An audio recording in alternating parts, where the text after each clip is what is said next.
are there any questions about the logistical planning behind Eclipse? Linda, this is Frank. One thing that I just put this a little bit of broader context. To my knowledge, no other event like this focused on the intersection between higher education and K-12 education around advancing climate literacy, if you will, has happened in the nation yet. So, I mean, going into the details of process and budgets, I mean, $250K is not a huge number in doing something like this. So I'd imagine there's a lot of in-kind that was put in there.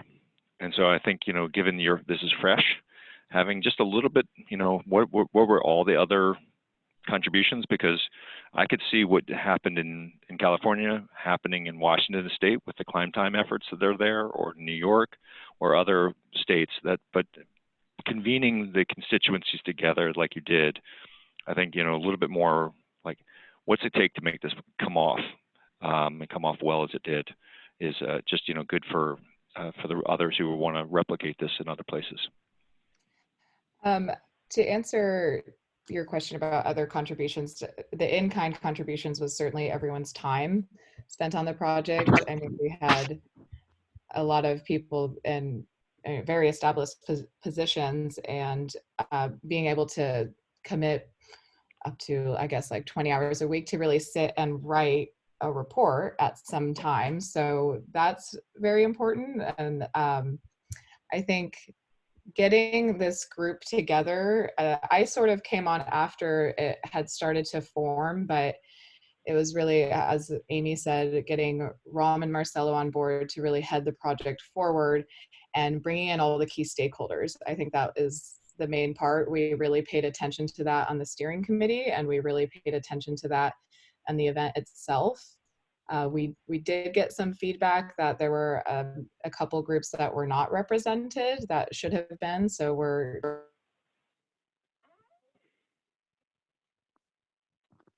Oh, you cut out again.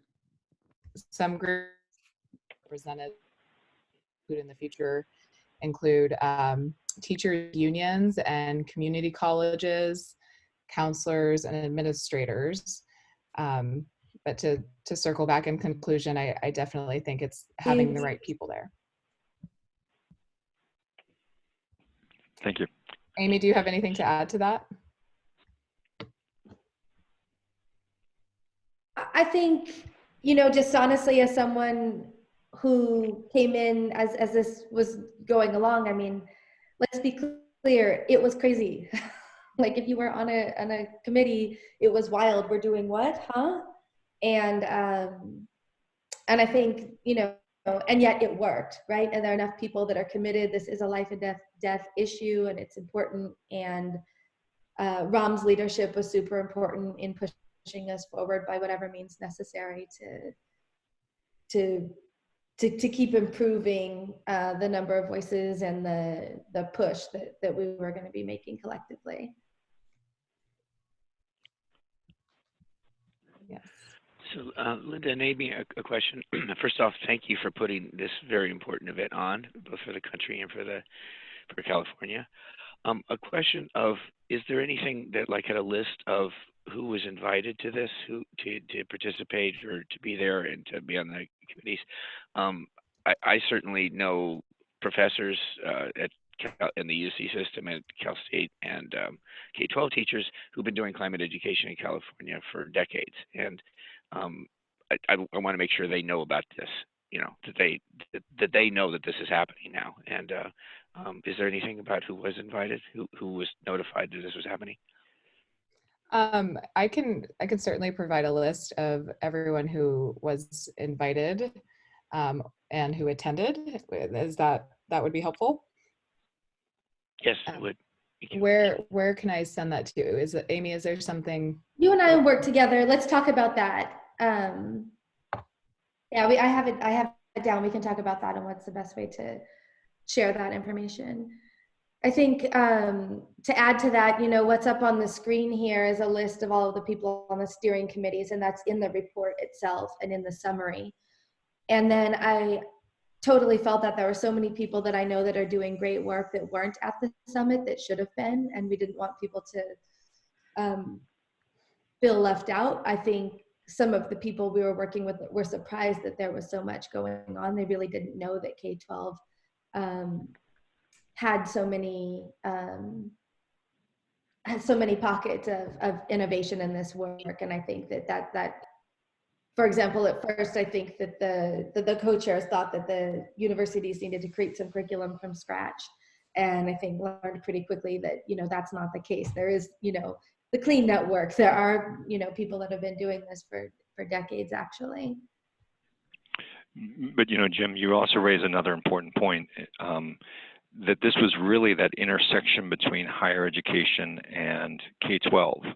And as we've known in this network, that's just two pieces, and Linda, you alluded to the community college piece wasn't even at the table as a part of higher education. So, this was like two pieces of about 15 parts, and the relationship between those two pieces. But then, the work you do and other informal education, there weren't very many informal education leaders in the space. So this is more of mostly about that relationship between two with some representation of the wider. And so I think what I'm really looking for, Amy and Linda, is where is this going beyond? Because there's so much potential I saw in the room. I attended this summit, and so so much potential to take that, oh wow, there's so much going on. Well, that's everywhere. And one of the only antidotes to there's so much going on, but nobody knew it, was coordination. And, coordination functions don't happen by accident. So there's deep, rich potential there, and then bridging into those other areas beyond, just the K-12 and higher education intersection. So, I think, Jim, I don't know how many people would have showed up in California who were in the space, but it's a lot more than 220-ish. Who are active in the space. Yes, and Frank, I totally agree with. Well, I think I agree with Amy and Linda and Amy on this.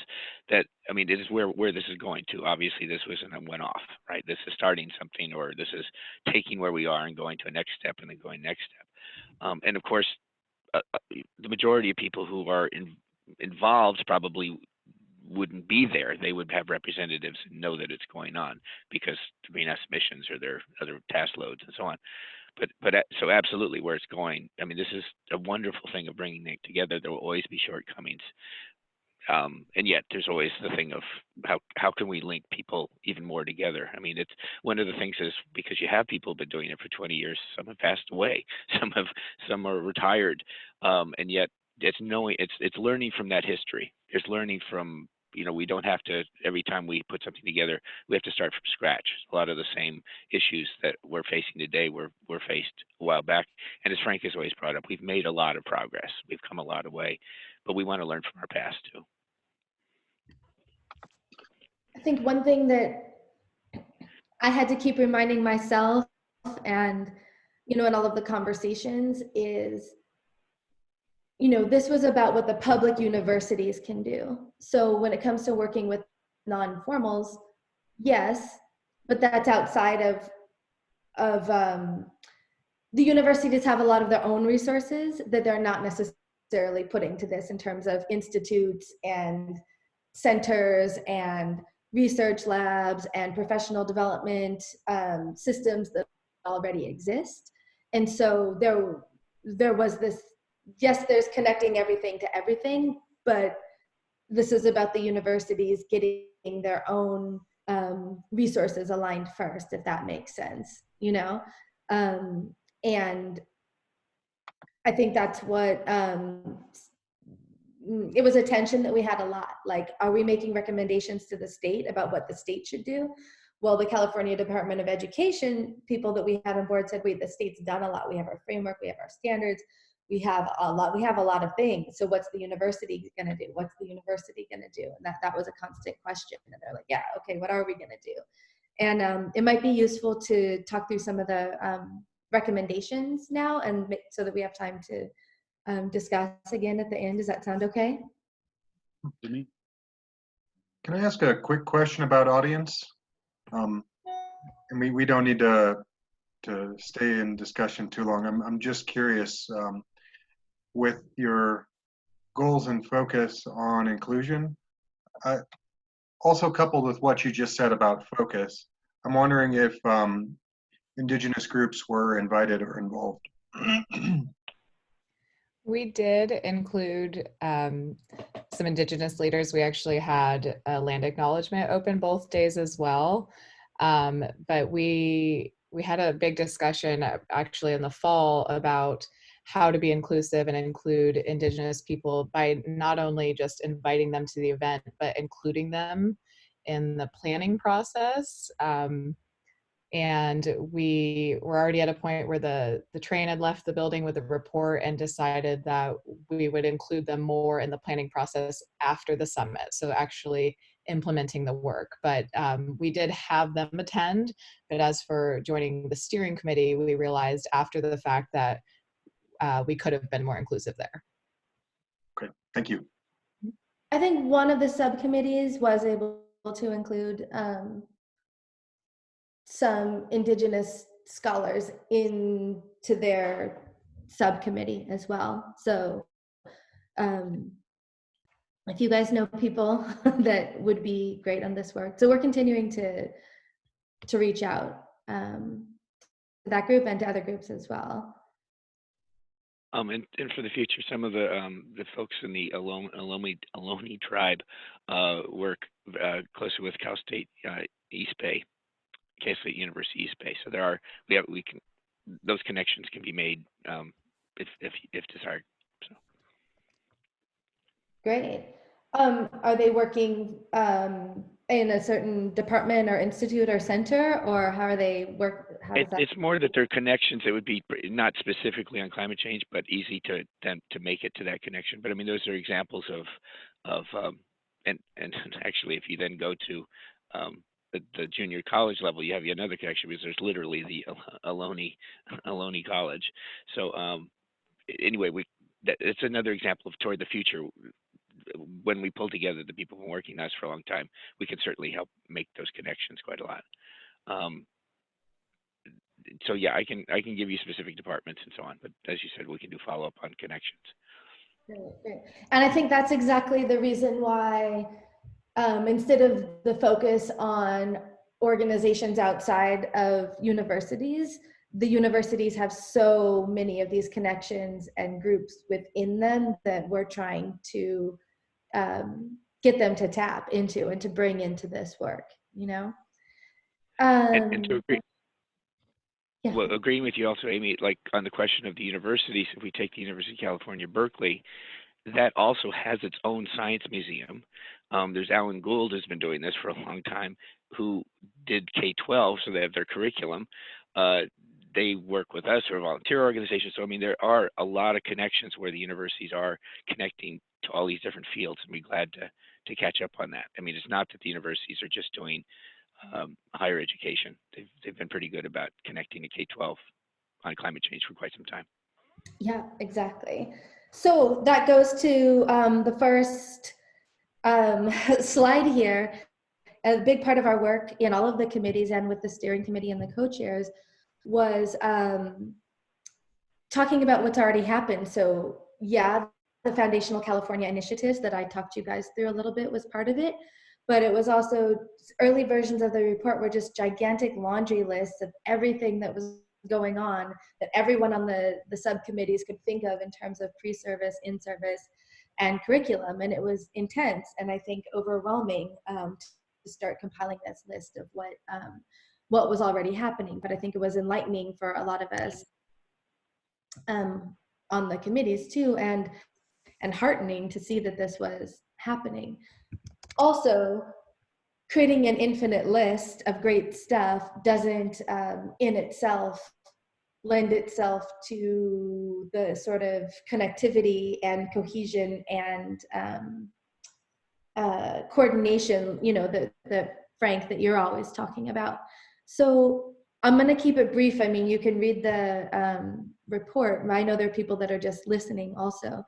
So this The executive summary in particular ended up being a huge list of recommendations, but there were 5 that emerged from all 3 subcommittees that sort of rose to the top. And I'm not going to read you a whole bunch of slides, but I do think it's worth mentioning the top ones. So first of all, the environmental and climate change literacy needed to be integrated across subjects. So that's way easier said than done when kids go, you know, typically for an hour for each of the subjects each day, but that is the recommendation. Earth science had sort of been left out of California's requirements for science for graduation and university entrance requirements, so to prioritize earth science. We ended up with a recommendation that the state of California should create a task force for the promotion of environmental and climate change literacy, that ECLPS should also create a task force for the implementation of this plan, and that the California Commission on Teacher Credentialing should refine and update opportunities for pre-service teachers to integrate the EP&Cs into the core subjects they teach. So they go into the classroom thinking of that as something important from the very beginning. So for example, within our state's teacher preparation program, there are already standards that say that students should be able to teach cross-disciplinary learning sequences, and that they should be making connections across the content areas. And the frameworks themselves in all of the subjects also recommend this. So one of the primary things the universities do is prepare teachers before they go into the classroom. A big question was, do we need to change those requirements?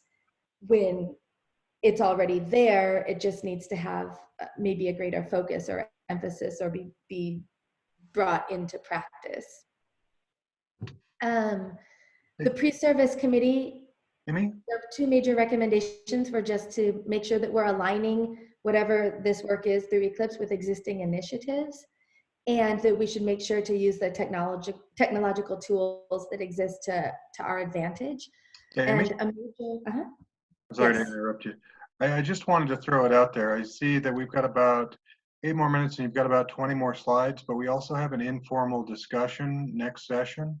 So if you're up for it, I think this bears spending a minute with, and wouldn't mind at all continuing next session for the sake of you not having to rush and for us working through this, if that's a possibility.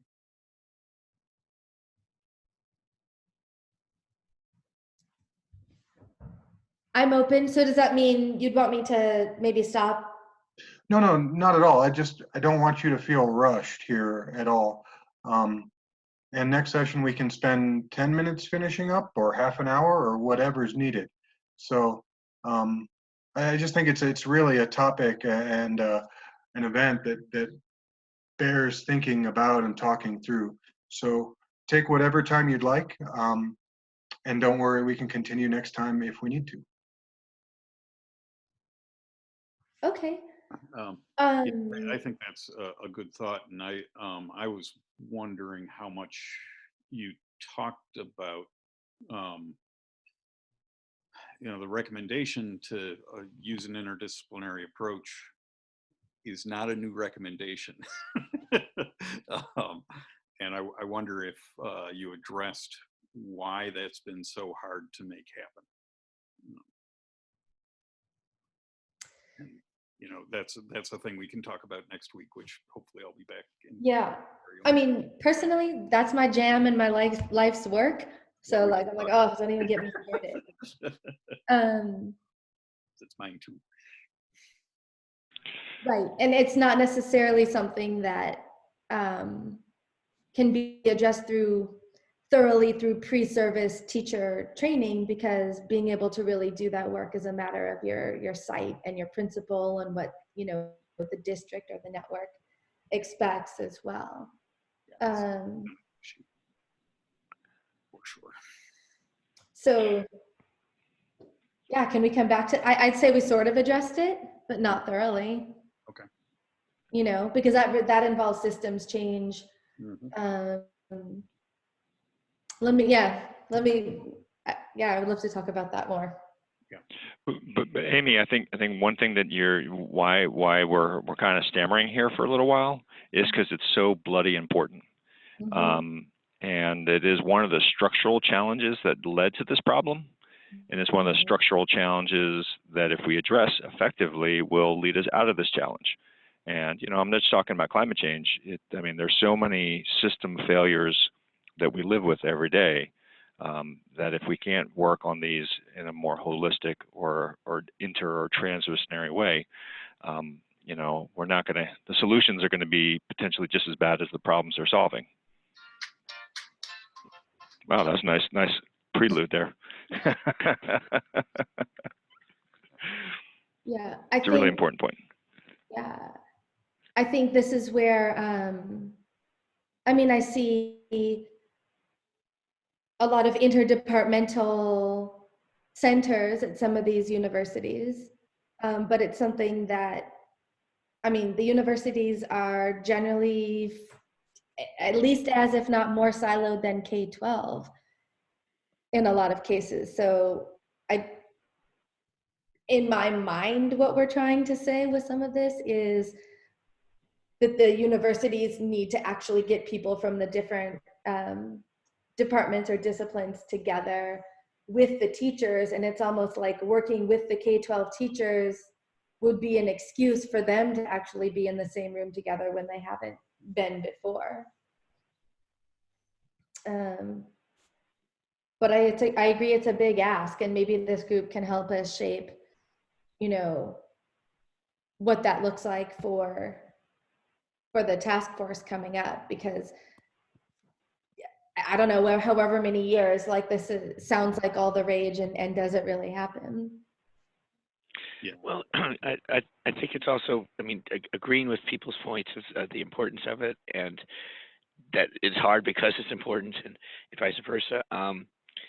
Again, drawing from history, there is examples of where California has made good progress. Again, when we talked to the Lawrence Hall of Science, their programming has always been interdisciplinary in the K-12, which is the University of California. The California Climate Change Conference, which our organization did, the educational component was very interdisciplinary, and that's UC Office of the President, as well as the very California agencies had the state universities. So I mean, that was going on in Sacramento for several years.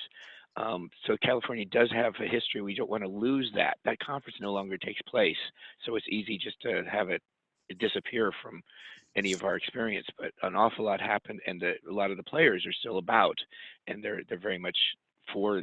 I mean, so I think, Amy, if you're very appreciative of your that interdisciplinary work is so much of what you do, know that there's a lot of history to draw from where it has been very successful and been done in California in the past, and it's not gone away. So we can share that with you. Yeah, there's lots of great examples. And what are the university's role in making more of that happen? You know, how is it that the people who are experienced in this as teachers, and I'll say like as administrators, whether teachers can collaborate or do interdisciplinary work or teach outside of their standards, is usually up to the principal or the school leaders about whether that's okay. So that's a group that was represented at the ECLPS Summit, but I don't know if any of those are the people that feel like they're the decision makers about how to unsilo the curriculum. Certainly at the tables, we had lots of examples of that going on as best practices. Yeah, and I think, I know that there are pockets of success on that front, but we've never, at least from grades 6 to 16, we've never been able to sustain it on a large scale, to have an interdisciplinary approach that that holds up over a large area for a long time. In my view, anyway. I'm not aware of any examples that. I'm aware that the CBE is putting together some model curriculum for interdisciplinary work, but I believe it's just at the elementary level at this point. Yeah, it's a lot easier to do at the elementary level for lots of reasons. But indeed, I think there's great models, because work has been going on in California for quite some time.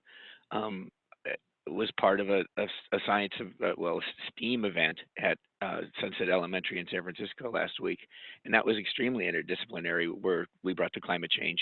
But you know, they of course they're including arts with science technology, but it's very many different fields of science coming together. There's NOAA people there, so we have a lot to draw from, where making things are stronger in interdisciplinary, and it's also a thing of coming back and supporting that which has happened and is happening.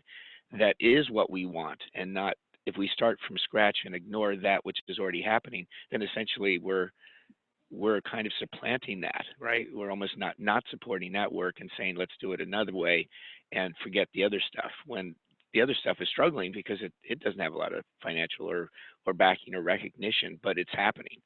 So I think, again, naming schools where this is happening in California, they need that support.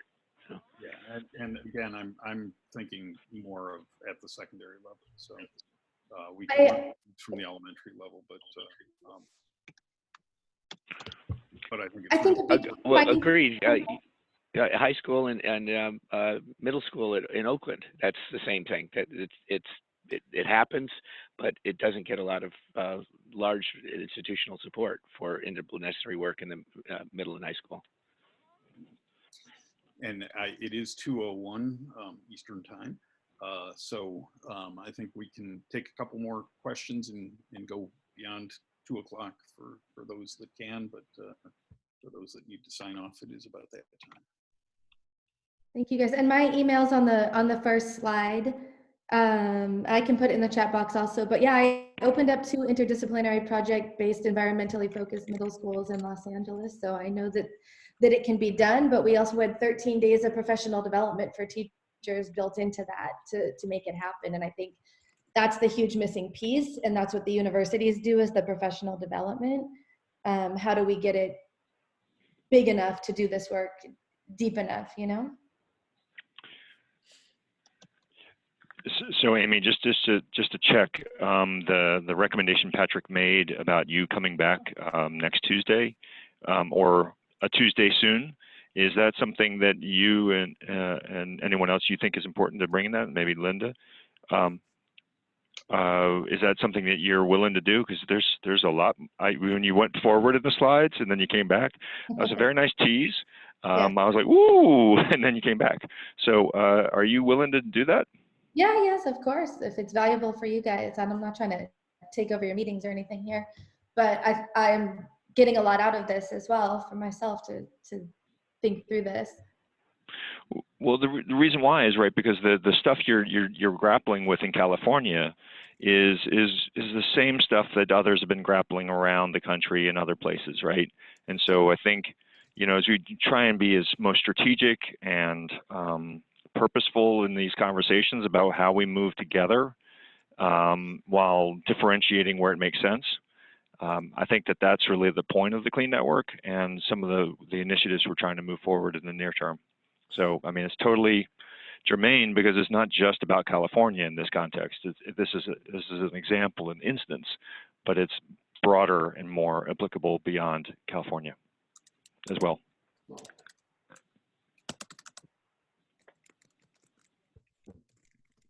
Sounds good to me. Maybe you guys can crack that interdisciplinary learning issue for us here. Yeah, that's something I've thought a lot about. It's a tough nut to crack for sure, and I think we tend to miss a lot of the reasons that it's such a tough nut to crack. So I'd love to talk about it more, both maybe individually with you and in a future call. That'd be great. And Amy, does next week work, or shall we connect offline to find a better time for you? Oh no, next week. I love the clean calls. I'm here every week, so listening. Usually I just listen, but a chance to talk is great too. Wonderful. I'll put that on the schedule then. All righty. Well, it is 2:04, so we should probably wrap. And thanks very much to one and all. Very interesting conversation today. Thank you all so much. If you have any questions in the meantime, just email me. Thank you.